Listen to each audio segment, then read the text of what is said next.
আজকের ভিডিওয়ে তোমাদেরকে অন্নদা স্পাইস ইন্ডাস্ট্রির ছোট্ট একটা ট্যুর দিচ্ছি। চলো ভেতরে যাওয়া যাক। ভেতরে ঢুকেই সবার আগে ভোলানাথকে প্রণাম করে চেক ইন করে নিলাম। চেক ইন করার পর এই যে জায়গাটা দেখতে পাচ্ছ, ওটা ইন ফিউচার ওদের নিউ প্রোডাক্ট লঞ্চের জন্য প্রিপারেশন করে এই জায়গাটা। এইটা হচ্ছে parking area. Parking area cross করার পরই এটা হচ্ছে মেইন অফিস। এবার আমরা এসে পড়েছি অন্নদা স্পাইস ইন্ডাস্ট্রির 3rd ফ্লোরে, বিকজ 2 মাস ধরে আমি এখানে বসেই কাজ করতাম। চলো আমার রুমটা তোমাদের সাথে শেয়ার করি। শেয়ার করার আগে একটু কাজও করে নিই, সময় মতো তো কাজটাও সাবমিট করতে হয় বলো।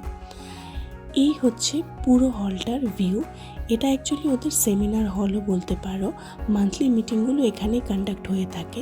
আর এর ঠিক পেছনের পার্টটাই হচ্ছে ওদের অপারেশন সেকশন। তো আমি বেসিক্যালি এখানে বসেই কাজ করতাম। আজকের মতো আমার কাজ তো হয়ে গেছে, এবার বাড়ি যাওয়ার পালা। বাড়ি যাওয়ার আগে তোমাদেরকে ওপর থেকে কোম্পানির ভিউটাও দেখিয়ে দেব। এই যে সেকশনটা দেখতে পাচ্ছ, এটা হচ্ছে লজিস্টিক এরিয়া। এখানে অন্যান্য কোম্পানির মালগুলোও থাকে। আর ওপর থেকে গ্রিনারিটা বেশ ভালোই লাগে, তাই না? তো এই সেকশনটাতে সবগুলো মাল স্টোর করা হয়। আর এখানে মশলার সব কিছু প্যাকিং বলো, মেকিং বলো, সব কিছুই হয়। এটা হচ্ছে সিকিউরিটি গার্ড এরিয়া। ঘুরে তো নিলে ভালো করে, কিন্তু লাইক আর সাবস্ক্রাইব কি করেছো?